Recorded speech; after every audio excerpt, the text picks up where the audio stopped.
साथियों नमस्कार, मैं राम प्रताप सिंह कुशवाहा। हमारे चैनल ज्ञान एंड नॉलेज की शाखा मंथन में आप सबका बहुत बहुत स्वागत है और बहुत बहुत अभिनंदन है। आज वास्तव में पावन दिवस नाग पंचमी है। मतलब आज भारतीय लोग काल की पूजा करते हैं। नाग का मतलब काल, और काल की पूजा को भी हम सर्वोत्तम आध्यात्मिक पूजाओं में से एक मानते हैं। क्या कभी आपने इस पर मंथन किया है कि वास्तव में हम काल की पूजा क्यों करते हैं? अनादिकाल से चले आ रहे हैं। भगवान विष्णु और भगवान शिव दो आराध्य हैं पूरे भारतीयों के, और उनमें दोनों ही सर्प और नाग और काल को धारण करते हैं। इसका आध्यात्मिक महत्व तो आज करोड़ों लोग आपको समझा रहे हैं, करोड़ों लोग, और समझाते आते हैं। हर नाग पंचमी को बड़े बड़े आयोजन होते हैं और बड़े बड़े आचार और कथाकार इस पर आज गोष्ठियाँ करते हैं और मतलब इसकी महिमा का मंडन करते हैं, और करना भी चाहिए। लेकिन हम इसके कुछ वैज्ञानिक और तार्किक महत्व को आपके सामने रखेंगे। देखिए, ये तो आप धारणा बना के चलिए, और ये हमारा अध्यात्म भी कहता है, हमारे पौराणिक ग्रंथ भी कहते हैं कि एक व्यक्ति, चाहे वो नर हो या नारी, उसकी उम्र 100 वर्ष रखी गई है ईश्वर की तरफ से। 100 वर्ष में न एक दिन कम न एक दिन ज़्यादा। और जो हमारे 5 ऑर्गन्स हैं, हार्ट है, लीवर है, किडनी है, इन सब को भी ईश्वर ने उतनी ही मजबूती से प्राकृतिक उसके द्वारा बनाया है कि वो 100 वर्ष तक चल सकते हैं। लेकिन हमारे खान पान और हमारे रहन सहन के कारण ये हमारे 5 ऑर्गन्स जब क्षीण हो जाते हैं तो व्यक्ति की अकाल मृत्यु हो जाती है।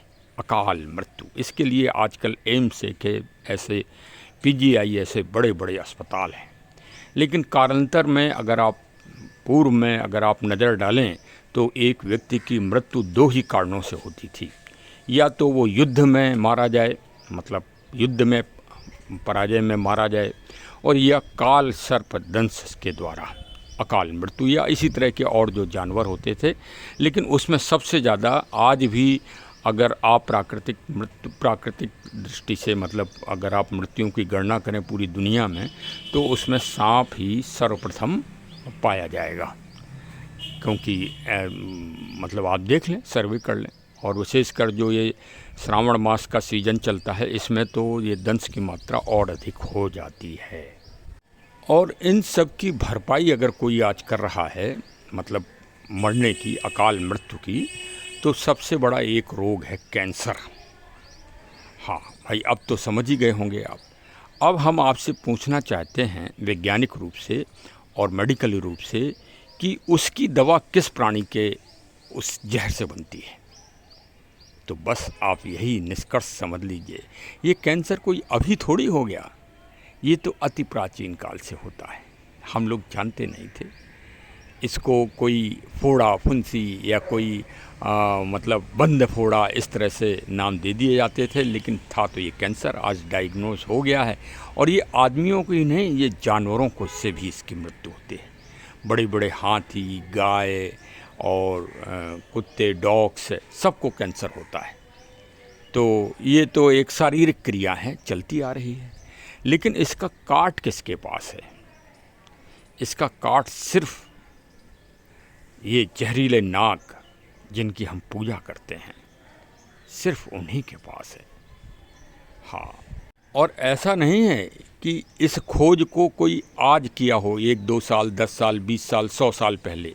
नहीं, हमारे जो मनीषी थे पुराने, जो चरक संहिता है, जो धन्वंतरी ग्रंथ है, या जो अन्य ग्रंथ है, उनमें इस बात का विवरण दिया गया है कि सर्प जो है के जहर में जीव मतलब शक्ति का अंश पाया जाता है। अब आप आध्यात्मिक दृष्टि से देखेंगे तो आज भगवान शिव की पूजा होती है, और भगवान शिव के अलंकार के रूप में नाग देवता, मतलब सांप जो है, गले में ही विराजमान है।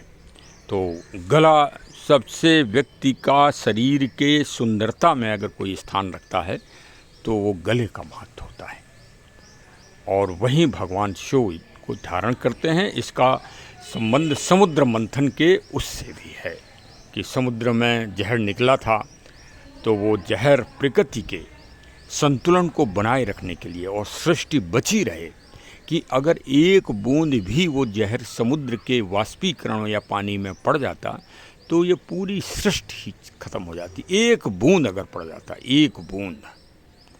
देखिए, समुद्र मंथन हुआ हो या ना हुआ हो वो तो एक अलग विषय है, लेकिन उस विचार शक्ति को आप देखिए। ये सब विचार शक्ति से तो चल रही है दुनिया, जिसको आज की भाषा में नैरेटिव कहते हैं। इंग्लिश में अगर आप कोई शब्द कह दो तो वो नया शब्द हो जाता है। संस्कृत और हिंदी में कहो तो आप पुराने माने जाते हो, लेकिन अगर इंग्लिश में आपने उस शब्द को कह दिया तो ये आपको माना जाएगा कि आप बहुत बड़े विद्वान हो और लर्नेड हो और आप नई चीज़ खोज के लाए हो। तो नैरेटिव, आजकल विभिन्न नैरेटिव डिसाइड ही किए जा रहे हैं। जैसे संविधान बदल दिया जाएगा, ये भी तो एक नैरेटिव था। आरक्षण खत्म कर दिया जाएगा, हैं, कान कौआ ले गया, और वो एक कहावत है कि शेर आया शेर आया। तो एक बार तो आदमी अपना गांव वाले आ जाएंगे रक्षा करने, या मतदाता आपको वोट डालने आ जाएंगे, लेकिन अगली बार आप सोचो कि मतदाता फिर आपको मिल जाएगा तो वो बेकार है। हाँ, मतलब हम उदाहरण दे रहे हैं आपको कि इस तरह के नैरेटिव डिसाइड किए जाते हैं। तो वही तो नैरेटिव है समुद्र मंथन में। किसका? प्रकृति और सृष्टि के संरक्षण का। अच्छा, आज दुनिया के सामने क्या सबसे बड़ी समस्या अणुबम है। तो अणुबम तो जापान में गिरा था, लेकिन वहाँ तो फिर से सब लोग हरे भरे हो गए, फिर सभ्यता खड़ी हो गई। तो आप बताओ ना, क्या अणुबम से दुनिया समाप्त हो जाएगी? ऐसा कोई अणुबम है? अगर भाई हो सकता है कि हाँ, लाखों लोग मार दिए जाएं, करोड़ों लोग मार दिए जाएं। पहले लाखों लोग मारे गए थे और फिर करोड़ों मारे दिए जाएं। तो ये तो नकारात्मक पक्ष है, लेकिन सकारात्मक पक्ष क्या है? सकारात्मक पक्ष में सबसे भीषण और विकराल समस्या है आज जलवायु परिवर्तन के दंश की, क्लाइमेट चेंजिंग की, जिससे 1.5 डिग्री सेल्सियस आपका तापमान निरंतर बढ़ रहा है हर वर्ष। और ये कितना बढ़ता जाएगा? तो अभी देखिए 55 कहीं कहीं हो गया था, 2.5 हुआ था, तो लोगों को सांस लेने में दिक्कत हुई, और एक तीर्थ स्थान पर हजारों लोग कालकलवित हो गए, हजारों, पता ही नहीं पड़ा, लाशें सड़ गईं। हाँ, त्राह त्राह मच गई उस शहर में। बहुत पावन वो है, मतलब भाई ऐसी जगह तो भगवान की जगह लोग नहीं मरना चाहिए, लेकिन फिर भी प्रकृति तो प्रकृति है, वो छोड़ती नहीं है, चाहे भगवान का ही कितना भी बड़ा घर हो। हाँ, चाहे केदारनाथ जी हों, चाहे वो पावन तीर्थ हो। हम भाई दूसरी विचारधारा के किसी तीर्थ का नाम अपने मुंह से नहीं लेंगे, जाने कितना बड़ा बखेड़ा खड़ा हो जाए, बड़ा डर लगता है। इसलिए हम तीर्थ कहेंगे भाई, वो भी पवित्र स्थान है, वहाँ भी भगवान की आवाज़ लगती है। हाँ, कोई कुछ कहे, लेकिन हम तो, हमारी विचारधारा अलग है, हम तो मानवतावादी हैं, और प्रकृति को हम भाई लेके चलते हैं, पर्यावरण को। ये इसके लिए सब जीव, सब धर्म, सब संप्रदाय, सब पंथ, सबके ऊपर ये मतलब अधिकार है प्रकृति का, नेचर का। तो हम तो भाई, हम अपने चैनल से उसी का मतलब जागरण करते हैं, चेतना सभी में, चाहे वो हिंदू, मुस्लिम, सिख, ईसाई, पारसी, बौद्ध, जैन, कोई भी हो, अंग्रेज, फारसी और फ्रांसीसी, दक्षिण अमेरिकी, दक्षिण अफ्रीकी, कोई भी हो, सबके लिए बराबर है। प्रकृति, नेचर सबके लिए बराबर है। प्राण वायु, ऑक्सीजन सबको लेना है। तो सबसे बड़ी विकराल समस्या आज दुनिया के सामने जलवायु परिवर्तन, प्रकृति का संतुलन, ग्लोबल वार्मिंग, ये भयंकर समस्याएं हैं। और इनका निदान दुनिया में किसके पास है? इनका निदान देखो, हम आपको सीधी और सरल भाषा में कह दें, भगवान शिव के पूजा पद्धति के अलावा दुनिया में कोई निदान नहीं है। देखिए, करोड़ों अरबों रुपया दुनिया खर्च कर रही है आज की मरुस्थल ना बढ़े, रेगिस्तान ना बढ़े, लेकिन अरल सागर जो उज्बेकिस्तान और कजाकिस्तान के बीच में था, बहुत अच्छी मीठी झील थी अरल सागर, वो आज मरुस्थल हो गया। आप ये समझिए, गूगल करके देख लीजिए। और वहाँ पर रहने वाले वासंदे जगह जगह मारे मारे घूम रहे हैं, देशों में पनाह पा रहे हैं, जेलों में।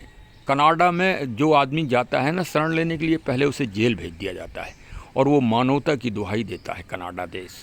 हाँ बताइए, पहले आप 6 महीने जेल में रहो, तब आपका परिचय मिलेगा, जांच होगी आपके बारे में कि आप कनाडा में शरण ले सकते हो कि नहीं ले सकते हो। इन दारुण कष्टों को कोई बताएगा? गुलाम प्रथा पूरी दुनिया में थी, भारत को छोड़ के गुलाम बेचे जाते थे आदमी। भारत में कभी भी आदमी न खरीदे गए न बेचे गए। ये है भारत। इसीलिए महान कहते हैं, लोग कहते हैं कि आक्रमणकारी आए। अरे आक्रमणकारी नहीं आए, यहाँ की धन संपदा से आकर्षित होने आए। अब उन्हें आप चाहे लुटेरे कहो, ये तो मानवीय प्रकृति है। जैसे अभी बांग्लादेश पड़ोसी देश में कुछ संपन्नता आई तो लूटना चालू हो गया, हत्याएं चालू हो गई। वो कोई ऐसा थोड़ी है कि कोई उसके लिए कर रहे हैं, नहीं, वो सिर्फ लूट, मतलब घर खर्च चलेगा और अहंकार वो कर रहे हैं। बांग्लादेश में इस समय त्राह त्राह मची हुई है। खैर भगवान शिव सबको शांति देंगे, सद्बुद्धि देंगे और मानवता का जहाँ शांति होगी वहीं मानवता का विकास होगा। नई सरकार बन गई है बांग्लादेश में और भाई भोलेनाथ सबको सद्बुद्धि देंगे। और दुनिया का चाहे आतंकवाद से कुछ नहीं हो सकता। आतंकवाद से बस आप किसी को मार सकते हो, किसी का विध्वंस कर सकते हो तो रहा है इजराइल फिलिस्तीन युद्ध, नगर के नगर समाप्त हो रहे हैं, बम गिराए जा रहे हैं, हाँ, और जो है आणविक गैसें फैल रही हैं, जनता त्राह त्राह कर रही है। उससे क्या होना है? कुछ हो रहा है? ये तो एक भाई हिटलर था, उसने भी अपनी तानाशाही पूरी की, नेपोलियन था उसने भी पूरी की, और भी बहुत विभिन्न तरह के आतंकवादी हुए हैं। तो उससे क्या होता है? कुछ नहीं। और एक रचनात्मकता से अगर आपने एक वृक्ष लगा दिया, पीपल बरगद का वृक्ष लगा दिया, तो आप ये समझिए कि 50 साल आपका गुण गाएगा वो वृक्ष, और सैकड़ों हजारों पक्षी जीवन जिएंगे। तो भाई यही भारत का महान ज्ञान है, यही प्रकृति का ज्ञान है। हरे दुनिया वालों, हंसो मत और खिल्ली मत उड़ाओ, यही शिक्षा लो, यही प्रेरणा लो। नाग पंचमी से नाग को पूजो, जगह जगह घर को पूजो। और भगवान शिव से बड़ा महान विज्ञान कोई नहीं, जो दुनिया के रेगिस्तान को और इस जलवायु भीषण तापमान, बढ़ते हुए तापमान को रोकने का अगर पावर किसी में है तो भगवान शिव की पूजा पद्धति की जो वैज्ञानिक प्रक्रिया है उसमें है। कोई वैज्ञानिक इस पर रिसर्च ही नहीं कर रहा है। सारे महाविज्ञान वर्तमान वैज्ञानिक फेल हो गए हैं, तभी तो 100 मिलियन हेक्टेयर जो है रेगिस्तान बढ़ गया दुनिया में। अरबों रुपए खर्च हो रहा है। संयुक्त राष्ट्र संघ महासचिव रात दिन जाग रहा है, रात दिन चिंतित है, इसका कोई विकल्प नहीं निकल रहा है दुनिया में, हैं? और एसी ठंडी हवा नहीं देता है, एसी आपके लिए जहर है और इस पृथ्वी के लिए जहर है। पृथ्वी ये एसी का पानी जिस जगह आप डाल दोगे वहाँ ही समझ लीजिए कि ऊसर चालू हो जाएगा, अनउपजाऊ ज़मीन चालू हो जाएगी। आप डाल के देख दो, आप 10 गमलों में पानी डालिए साधारण पानी, और 10 गमलों में एसी वाला पानी डाल दीजिए, देखिए आपका पौधा कुछ दिनों में मर जाएगा। मैंने प्रैक्टिकल देखा है। अब ये भाई आज के वैज्ञानिक तो मानेंगे नहीं हमारी बात, करके देख लो आप। वैज्ञानिक साहब कभी पेड़ लगाया हो आपने, पेड़ का संचय मतलब वो किया हो प्रैक्टिकल रूप से, तो आप जानोगे ना। बस हम यही संदेश देते हैं अपनी दुनिया से। जैसे अब गुड़ाई है पेड़ की, जंगल में गुड़ाई करने आप जाते हो, आपके भूत जाते हैं? जानवर गुड़ाई करते हैं। हाँ, ये बहुत बड़ा रहस्य हम आपको बता रहे हैं। हाँ, और वही जंगल में फिर ऑक्सीजन बनती, और वही ऑक्सीजन हम लोग जो है, ऑक्सीजन चैम्बर है, वही हम लोग जो है प्रत्यक्ष और अप्रोक्ष रूप से उसका दोहन करते हैं और उपयोग करते हैं। और प्रकृति को आज तक किसी ने एक पैसा दिया नहीं। अरे भाई 10 पेड़ ही लगा दो, बस समझ लो कि आपने कुछ तो कर्ज उतार दिया। हाँ, अरे भाई जानवरों को मारो मत। हाँ, अरे ठीक है, हम ये थोड़ी कह रहे हैं कि आप भोजन मत करो। अरे भोजन के लिए करो ना, आप तो शौक के लिए कर रहे हो, आप तो विलासिता के लिए कर रहे हो, आप तो ऐश के लिए कर रहे हो। जानवरों का दोहन मत करो भाई, प्रकृति की रक्षा कर लो। यही ज्ञान भारतीय दे रहे हैं। भारतीयों के ज्ञान को आज पूरी दुनिया में फैलने की आवश्यकता है, जन जन में आवश्यकता है।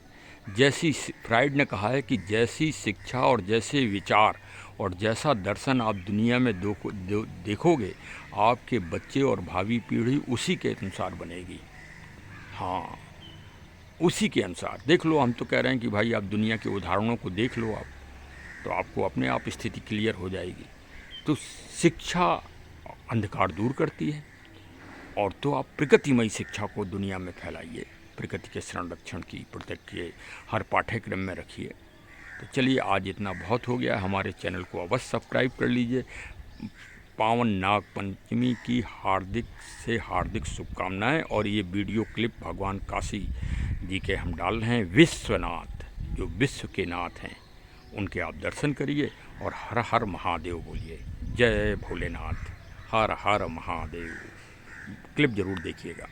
शङ्खेन्द्वाभमतीव सुन्दरतनुं शार्दूलचर्माम्बरम् कालव्यालकरालभूषणधरम् गङ्गाशशाङ्कप्रियम् काशीशं कलिकल्मषौधशमनं कल्याणकल्पद्रुमम् नौमिड्यं गिरिजापतिं गुणनिधिं कंदर्पहं शंकरम्। प्रेम से बोलिए काशी विश्वनाथ की जय, काशी विश्वनाथ की जय।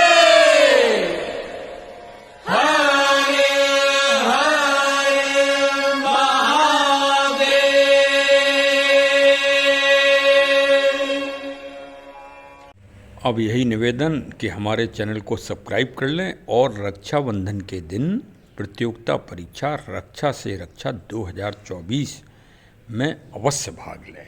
अवश्य, वो प्रकृति के जागरण के लिए एक बहुमूल्य प्रतियोगिता है। बहुत बहुत धन्यवाद। जय हिंद, जय हिंद।